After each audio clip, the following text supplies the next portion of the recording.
En coyuntura recibe esta tarde a Walter Abraham Peralta, ex defensor del pueblo, profesor de Derechos Humanos. Walter, ¿cómo estás? ¿Qué tal? Muy bien y gracias por la invitación, César. Es un gusto participar en tu programa. Muchas gracias por compartir este tiempo con nosotros. Walter, hay un tema, debo comenzar haciendo un disclaimer del que queremos hablar ahora, que es el caso Sunedo. Y el disclaimer es, lo sabes, que yo he tenido una participación activa como recojo de firmas de foro educativo, las 9.800 que están esperando para esa demanda. Pero lo que queremos escuchar es tu evaluación. Es un tema sobre educación superior, es un tema que compromete ahora una discusión que involucra a órganos constitucionales. ¿Cómo podemos entender la historia que está detrás de estas disputas? Bueno, dado que comenzamos con el disclaimer y para que no haya equívoco en esto, yo también debo señalar que he sido parte de un grupo de abogados que hemos presentado al Tribunal Constitucional en diciembre del año pasado precisamente un pedido para que el tribunal, en seguimiento de sus reglamentos que lo obligan en principio a supervisar la ejecución de sus sentencias, pudiera frenar lo que estaba haciendo en ese momento el Congreso de la República con los proyectos que hoy se convirtieron ya en una ley cuya inconstitucionalidad acaba de ser eh, rechazada, digamos, ¿no? En esta situación realmente increíble por el cual la farsa de un grupo de congresistas que fueron los que promovieron la ley para frenar la medida de amparo que se había producido con una cautelar para que la ley no pudiera implementarse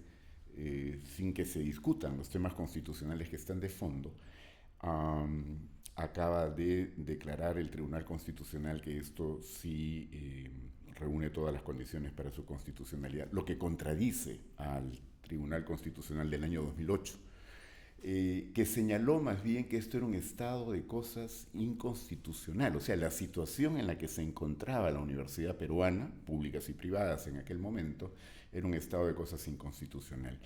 Pues bien, lo que ha hecho el Congreso y que parece estar confirmado por el actual Tribunal Constitucional, sin que exista todavía una sentencia conocida, porque no se ha publicado, pero por lo que han declarado algunos de sus miembros, estaría retrocediéndonos a las cavernas, o sea, al estado de cosas inconstitucional que el propio tribunal declaró el año 2008. Pero esto, para ir ya a lo que concretamente va a tu pregunta, yo creo que tiene un antecedente. ¿Qué es lo que existía? Lo que técnicamente y jurídicamente el Tribunal Constitucional del año 2008 calificó, como acabo de señalar, como un estado de cosas inconstitucional, permítanme decirlo coloquialmente, era un desmadre, ¿no? Porque en buena cuenta la educación en el Perú siempre fue con fines no lucrativos. Pero la Constitución del año 93 abrió la posibilidad de que también se pudieran crear centros educativos en todo nivel que pudieran tener esa finalidad, también la lucrativa. Y en el campo universitario a lo que se ha asistido es a una situación en la cual se produjo una explosión, es decir, de alrededor de 50 universidades que habían en el año 95, hemos pasado a tener 145 universidades. Y evidentemente el crecimiento más fuerte se produjo por el lado del sector privado, o sea, universidades con fines claramente lucrativos, en la mayor parte de los casos. ¿Y qué ha ocurrido? Era evidente que había una situación que no se sostenía, porque como bien lo señaló el Tribunal Constitucional en su momento, en el año 2008, no se podía aceptar que quienes tenían que ser supervisados para garantizar lo que la Constitución consagra, que es la calidad de la enseñanza, fueran los mismos que tendrían que ser evaluados, o sea, las propias universidades. Eso es lo que pasaba en el país. Y hay varios ejemplos concretos que nos permiten evidenciar que quienes controlaban la Asamblea de Rectores eran más quienes estaban representando los intereses de estas universidades que algunos las calificábamos como universidades garaje porque no tenían ninguna calidad, ninguna infraestructura, ninguna posibilidad de ofrecer una formación seria. Con lo cual, no solo estafaban a los estudiantes que llegaban allí a aspirar a un título profesional, sino yo creo que al país, porque ¿qué pasa con profesionales que egresan formados, entre comillas, en ese tipo de universidad? A eso es a lo que se le quiso poner un control, a eso se le quiso poner una supervisión, y eso es lo que había comenzado a operar con las funciones que asumió el actual SUNEDU, porque la superintendencia de la educación, el SUNEDU, se crea como mandato de la sentencia del año 2008 del Tribunal Constitucional, que dice, esto no puede continuar como está. Necesitamos que se cree una entidad estatal propiamente, que supervise y regularice esto y que garantice que quienes van a ser evaluados no sean los que se evalúen a sí mismos, que es lo que viene ocurriendo en este momento. Entonces hay que crear un órgano además adscrito que sea parte del Estado, por tanto con autonomía, pero adscrito a alguna institución, algún sector del Estado, que no podía ser otro que el Ministerio de Educación, y a partir de ahí se garantice que haya requisitos rígidos y diríamos más bien bastante exigentes para acceder, o sea, para crear universidades, para obtener la licencia para operar y para mantener esas licencias. Todo esto se lo están tirando abajo, porque están capturando al SUNEDU y regresa el poder de las universidades con representantes directos. Cambian la representación. Ya no hay entonces concurso público para elegir a los miembros del SUNEDU, sino ahora otra vez vamos a un esquema de designaciones.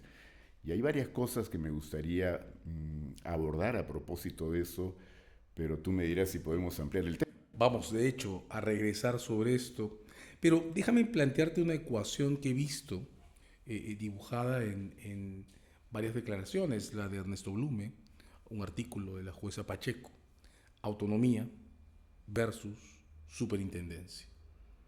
Y tú has presentado a la SUNEDU como un mecanismo de corrección de un desorden institucional establecido por el Tribunal Constitucional. El señor Blume y la señora Pacheco, también el magistrado Ochoa, la señora Pacheco es magistrada del tribunal, han usado una idea distinta. Ellos han dicho la Constitución desde el 79 garantiza la autonomía universitaria y un contralor por encima de esas universidades que deben ser autónomas viola esa autonomía. ¿Hasta qué punto es cierto esto? ¿Hasta qué punto encubre situaciones o realidades? Las encubre por completo, porque esto ya fue analizado por el propio Tribunal Constitucional, repito, hace mucho tiempo. A propósito de la ley universitaria, que ahora ha sido modificada, porque la ley universitaria data del 2014, que es cuando se crea el SUNEDU, obedeciendo un mandato del propio Tribunal Constitucional.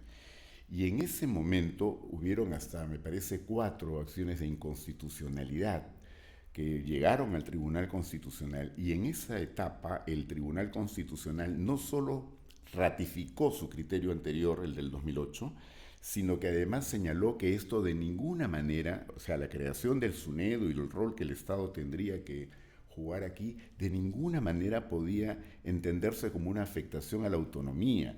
Y hay todo un desarrollo a propósito, y creo que esto ya queda claro para quien quiera verlo, ¿no es cierto?, que la autonomía no significa autarquía, no significa tratar a las universidades como que fueran una isla que nadie las puede tocar.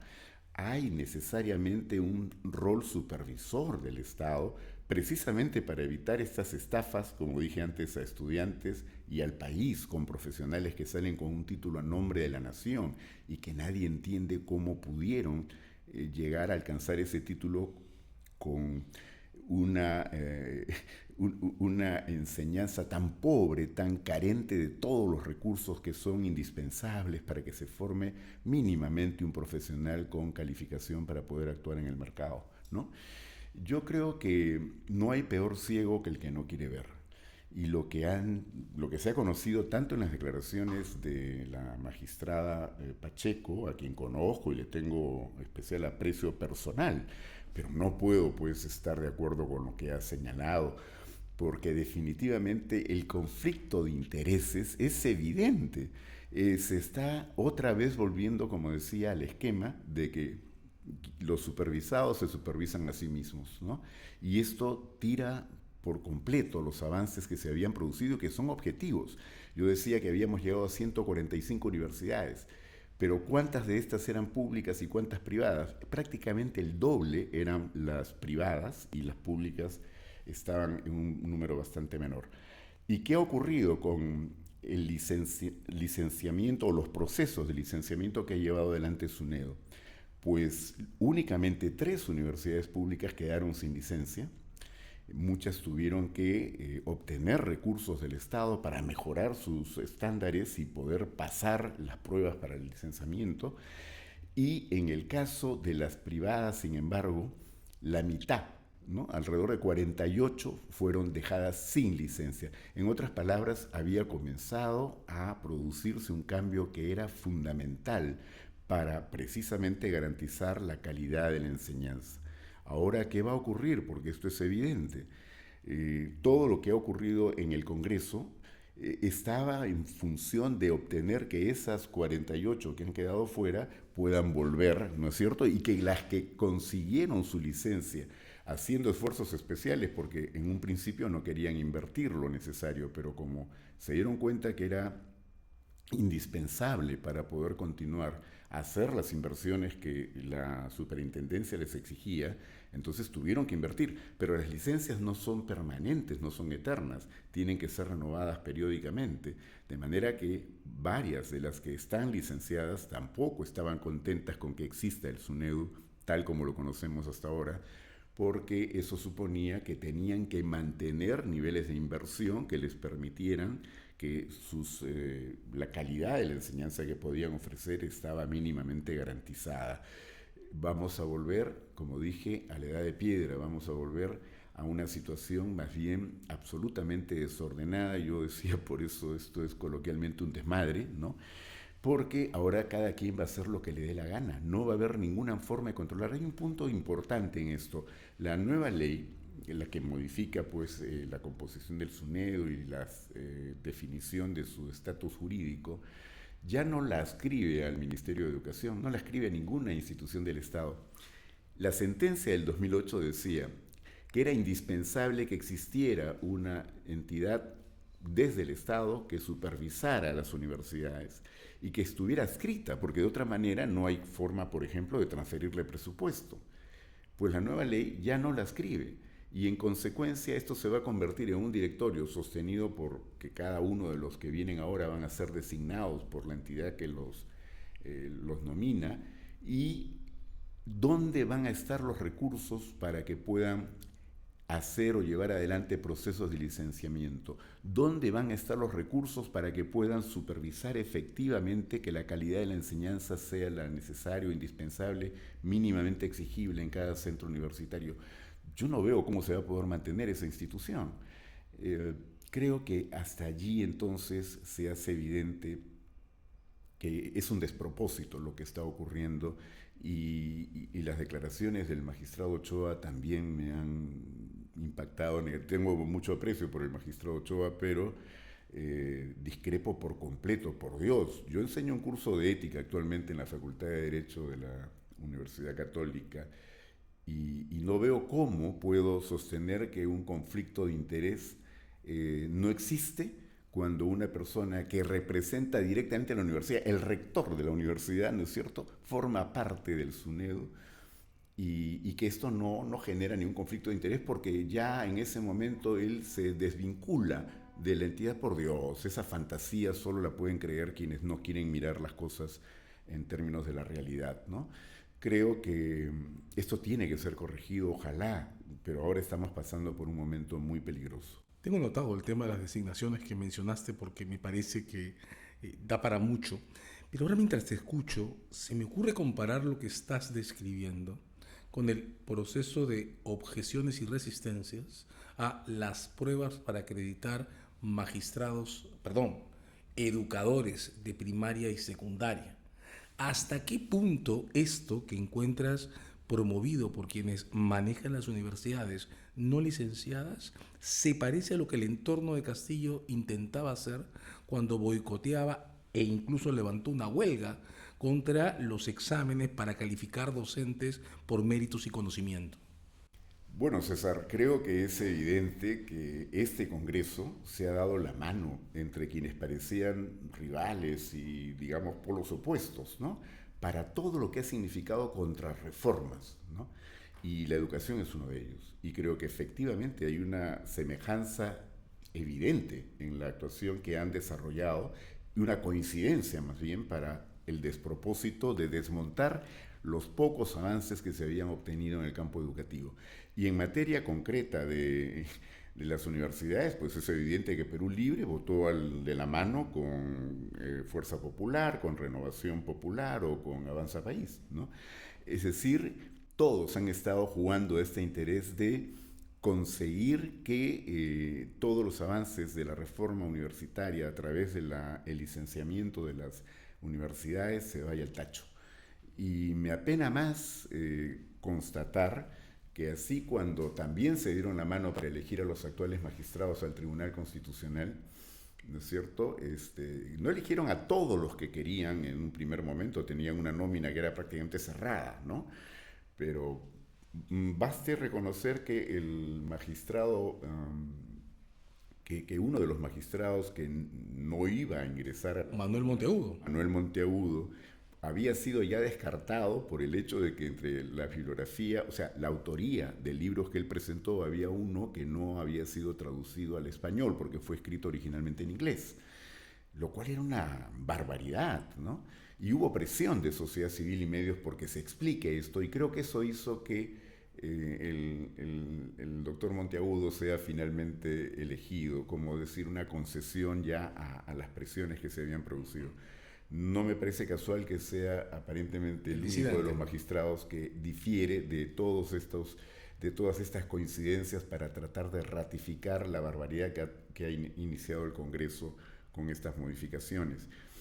Y bueno, pero lo que estaba en plano en esto era que había el propósito de la captura del Tribunal Constitucional.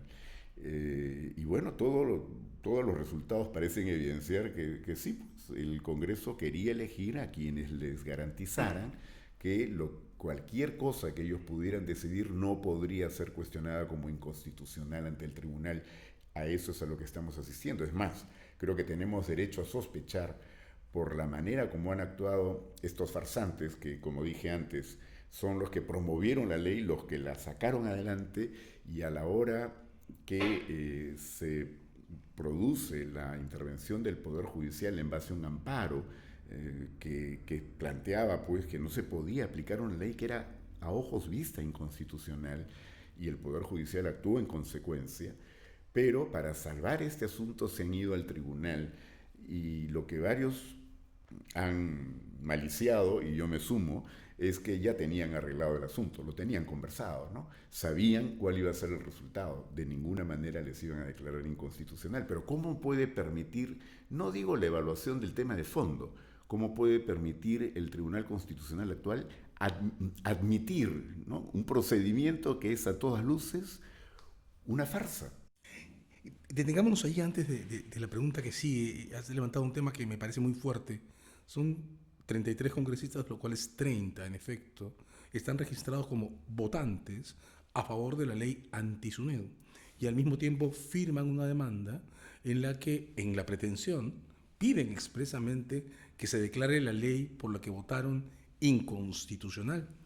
Sobre esto fue interrogado el magistrado Ochoa en su presentación en medios, y él dijo que eso era perfectamente posible porque el Código Procesal Constitucional no delimita el derecho de acción a la minoría parlamentaria que perdió la votación, de modo que basta el número, basta que sean el porcentaje correcto de magistrados para que la demanda pueda proceder.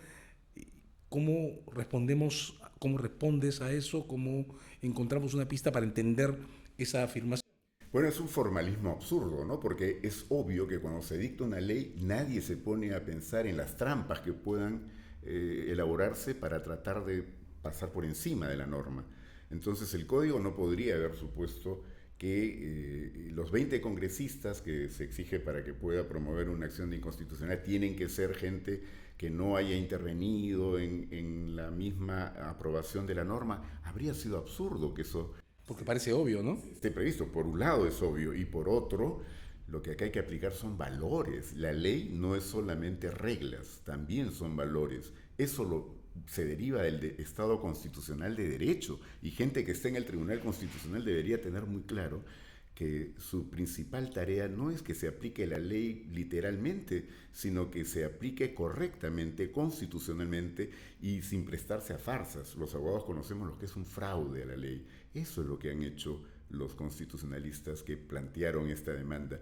Y creo que una lección ética que esperaríamos de un tribunal constitucional es precisamente, como dije antes, no admitir esta petición por esta falla de fábrica, esta falla de origen. Era evidentemente una burla y creo que confirmar o permitir que esa burla se consagre constituye una afrenta para la ciudadanía y para quienes tenemos la expectativa de que el tribunal no funcione de esta manera, pero por Dios, si en estos temas están ya evidenciando pues que no son capaces de ejercer un control real sobre el Congreso de la República, yo creo que habrá que pensar en algún momento en que todos estos temas tengan que ser evaluados para una elección correcta dentro del tribunal, ¿no? Un mínimo común moral, ¿no? Te escuchaba y pensaba en la teoría de los actos propios, ¿no? Claro. En teoría, en un proceso, toda persona está vinculada por su primera declaración en forma sobre la cuestión que está en disputa. La primera declaración en forma de esos 30 congresistas fue a favor de la ley anti-Sunedo. Desde ese punto de vista, ¿cómo puede justificarse que tengan interés para obrar en contra? Y te escuchaba y también recordaba que hace poco el Tribunal Constitucional declaró que no tiene funciones consultivas. Pero Blume, preguntado sobre esto, solo pudo decir que lo que los 30 congresistas estaban haciendo era consultar al Constitucional sobre la cuestión de la ley. Bueno, y dicho sea de paso, lo que está haciendo el doctor Blume, a quien también conozco y siempre le he tenido aprecio, pero me parece increíble, ¿no? Las cosas que lo vengo escuchando en distintos medios últimamente, ahora que dejó el tribunal, no dejan de sorprenderme. Y creo que, por ejemplo, en este tema él no debería intervenir, porque la regulación vigente dice que ellos deben apartarse durante un año, por lo menos, de cualquier asunto donde han tenido directo o directa injerencia, como puede ser que aparezca como abogado, ¿no?, de uno de los actores, digamos, en todo este proceso. Y él fue magistrado votante en la segunda sentencia del Constitucional, la de la ponencia del entonces magistrado Mesía, ¿no? Ahora, mencionaste la cuestión de las designaciones, y creo que ese es un tema sobre el que siempre vale la pena regresar. Y cuando estábamos en la Comisión de Andines Juristas juntos, discutíamos mucho los procedimientos de designación de magistrados, por ejemplo. Y ahora hay de nuevo un esquema que tú has descrito como una contrarreforma en los hechos, donde el punto nodal de ataque parece ser la designación de los miembros del Consejo Directivo de la entidad que ha sido protagonista de todo este proceso de reforma que describiste. ¿Cómo entender esta intención por modificar la conformación del Consejo Directivo de la SUNEDU? Quisiera ser un poco más amplio en mi respuesta y voy concretamente luego a lo que me acabas de preguntar. Yo creo que algo que le está haciendo enorme daño al Perú es que la corrupción que hemos tenido toda la historia republicana se vio incrementada sustantivamente, diríamos, hacia el año 2007, 2008, con el crecimiento de una economía ilegal apabullante, ¿no?, que va muy por encima del crecimiento de la economía regular o la economía formal. Entonces, la corrupción tradicional, por ejemplo, es la que tiene que ver con los sobornos de Odebrecht, ¿no? Empresas regularmente constituidas, organizaciones que no son fachadas, no son una mentira, pero consiguen beneficios indebidos a propósito de prácticas irregulares o corruptas. Pero esa corrupción, que es importante, por supuesto, y hay que investigar y sancionar, no tiene proporción, a mi juicio, con la otra corrupción mayor que nace de la economía ilegal. Me refiero a narcotráfico, minería ilegal, tráfico de inmuebles, trata de personas. Esa economía, y extorsión, entre otros, esa economía es enorme, enorme, y ha comenzado a invertir en todos los campos. Invierte en empresas regulares, pero hay determinados sectores que les interesan mucho. Yo creo que hay razones para entender que también en el campo universitario invierten, ¿no? y que, por supuesto, invierten en la política, invierten en las organizaciones. Por eso es que no hay prácticamente organización política que esté libre de esta pertenencia, o mejor dicho, de contar entre sus miembros con gente que está directamente vinculada a estas mafias, ¿no?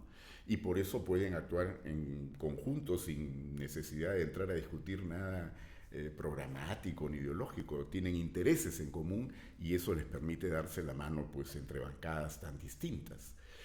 En ese despropósito, entonces, creo que algo que han aprendido es acopar instituciones. Y la experiencia del Consejo Nacional de la Magistratura, la experiencia más cercana con la que podemos contar, era esa, o sea, designación de representantes de universidades privadas, universidades públicas, de colegios profesionales, de colegio de abogados por separado y de universidades, ¿no? Y bueno, Ministerio Público y Poder Judicial, designaciones en todos los casos. ¿Qué se llegó a descubrir? A propósito de todo el escándalo que llevó a que desaparezca el Consejo de la Magistratura y se cree la Junta Nacional de Justicia, que todas estas instituciones habían sido copadas. ¿Quién era nuestro representante? El representante de los colegios de abogados del Perú, el señor Guido Aguila, que ahora está procesado porque obviamente trabajaba muy de la mano con el señor Luna Gálvez, dueño de Telesub, y que ahora preside la Comisión de Presupuesto en el Congreso, y antes su hijo estuvo presidiendo la Comisión de Protección al Consumidor también en el Congreso, que también está procesado, está investigado, ¿no es cierto? ¿Quién era el representante de las universidades privadas? El señor Iván Noguera, más conocido como el doctor Roca, ¿no? ¿Y qué es lo que se ha podido ya conocer a propósito de las investigaciones en este campo? Pues que ellos estaban claramente jugando, no eran los únicos dentro del Consejo de la Magistratura, pero eran los más cercanos a los intereses de Luna Gálvez, al control que hicieron sobre la OMPE, designando a una persona que hoy día está fuera del cargo y que al parecer ya reconoció en un proceso, ¿no es cierto?, que a él lo pusieron allí para que él pudiera permitir que se inscriba el partido Podemos, un partido por el que muchos no tienen ningún empacho en, digamos, sacar la cara y decir que forman parte del mismo, cuando su propio origen es delictivo. Bueno, en fin, creo que todo esto nos regresa a ese esquema.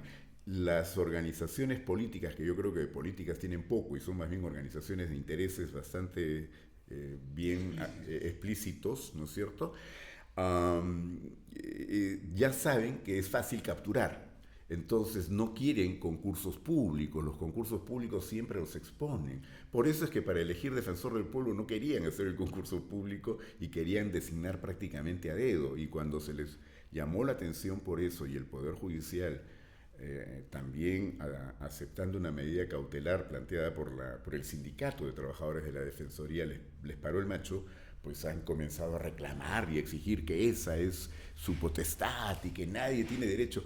No, pues es que sí hay que entender que nadie en el Estado, y sobre todo porque son representantes y autoridades que tienen que ver con el interés público, pueden actuar como les dé la gana, tienen que respetar la Constitución, la ley, los reglamentos, y no puede ser que tuerzan la Constitución cada vez que quieren, y cooptar las instituciones es lo que han, por lo menos explícitamente, quisieron hacer con el Tribunal Constitucional y en parte parece que lo han logrado. Y por eso quieren insistir en la Defensoría del Pueblo también. Qué curioso, la campaña del señor Pedro Castillo, cuando postulaba a la presidencia con el programa de Perú Libre, anunciaba que a ellos lo que les interesaba era desaparecer la Defensoría y desaparecer el Tribunal Constitucional. Los otros han aprendido que en la práctica es mejor cooptarlos. Y entonces no fue difícil que se pongan de acuerdo. Pues, ¿por qué los votos de Perú Libre permitieron la elección en el Tribunal Constitucional? Porque que los coopten o los neutralicen o desaparecerlos da lo mismo. Lo que no quieren es nadie que los fastidie, que les permita, o sea, estar en condiciones de poder hacer lo que les dé la gana desde la función que tienen en el aparato público sin que haya ningún tipo de control. Cooptaciones, contrarreforma, riesgo de corrupción. Déjame hacerte una última pregunta. ¿Es este un asunto que deberíamos empezar a representarnos como un problema de derechos humanos? Por completo. Hace ya algunos años se ha comenzado a trabajar no solo en el Perú, sino sobre todo a nivel regional, porque el problema de corrupción es muy fuerte y este problema al que hice referencia, corrupción basada en la economía ilegal, es de una magnitud que no resulta fácil sistematizar y sobre todo porque hay mucho por investigar todavía, ¿no? Pero en definitiva sí es fundamental que se adopten políticas para contrarrestar esto. La ciudadanía tiene que identificar allí a su mayor enemigo porque está claro, esta corrupción entonces impide que se pueda atender los problemas esenciales que hacen a la realización de los derechos humanos. ¿Por qué la pandemia produjo el resultado que conocemos en el Perú? Lamentablemente el país más golpeado en el mundo, con un número de fallecidos, con una serie de deficiencias. Bueno, muchos quieren echarle toda la culpa al señor Vizcarra. Yo no digo que no hayan habido errores en esa gestión, pero a mí me parece que ahí no está la explicación de fondo. La explicación de fondo es todo lo que se descuidó. Hay un dato que me parece que es bastante ilustrativo en este sentido. Cuando se inició la pandemia en Colombia, el presidente Duque en ese momento anunció de que estaban pues en las peores condiciones para hacerle frente porque solo contaban con 5.500 camas UCI. Bueno, en el Perú en ese momento solo teníamos 220, ¿no? O sea, a pesar del crecimiento económico que había habido en el país, el sector salud estaba absolutamente, digamos, postergado, no había ninguna forma de hacerle frente a una situación como la que se había presentado. Ahora, ¿qué ha pasado en este tiempo, en este interín? A ver, ese es otro punto que me parece bien importante levantar. ¿Qué explica, por un lado, ya sabíamos que el señor Castillo no tenía ningún empacho en no elegir a quien tenía la idoneidad, la calificación para dirigir un sector, en este caso salud, tan importante, en un tiempo en que todavía no estamos claros sobre en qué medida hemos o no superado los problemas de la pandemia. No tuvo ningún empacho y nombró, o sea, le dio la cuota a Perú Libre y al señor Cerrón, ¿no? El señor Cerrón no tuvo ningún empacho en nombrar a un sinvergüenza como el doctor Condori, ¿no? El más conocido como Agüita Racimada. Cuando fue imposible que se mirara para un costado y el Congreso tuvo que censurarlo, ¿cuál fue la reacción del señor Castillo? Nombró ministro al viceministro de Condori, o sea, quien Condori había llevado.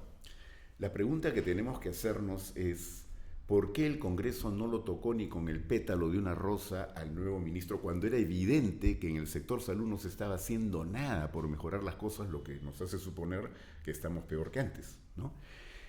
¿Por qué el Congreso no hizo nada? Ahí también encuentro yo una explicación de por qué Perú Libre le dio sus votos para elegir a los miembros del Tribunal Constitucional, pues. Porque se unieron todos en la defensa de la ley anti-SUNEDO. Así es, o porque salen también, aunque tienen intereses propios, ¿no? Porque también tienen algunas universidades por ahí. En fin, hay varios factores que nos dicen que lo que en realidad ocurre está tras bambalinas. No lo vemos, pero son cuestiones que se tejen por lo bajo. Y creo entonces que había un pacto de no agresión, o sea, de no tocarle su sector a Cerrón, para conseguir determinados acuerdos con Perú Libre, y por eso es que estaban tan decididos a elegir defensor del pueblo, porque ¿de dónde salían los 87 votos si no habían votos de la gente de la izquierda radical, digamos, dentro del Congreso que pudiera acompañar a la mayoría de derecha que tenemos en este momento? Gracias, Walter. Lo que nos describes es un tema nodal que atraviesa entonces de varias maneras la continuidad de una correlación parlamentaria con propensión a la contrarreforma que viene marcando la senda de este momento. Nuevamente, gracias por compartir este tiempo. Bueno, muchas gracias por la invitación y ojalá haya oportunidad de ampliar estos y otros puntos que creo que son tan relevantes en la realidad que vive este país y que ojalá no empeore, ¿no? Sin duda, porque este tema tiene para mucho más. Walter Labrán con nosotros, en Coyuntura. Muchas gracias.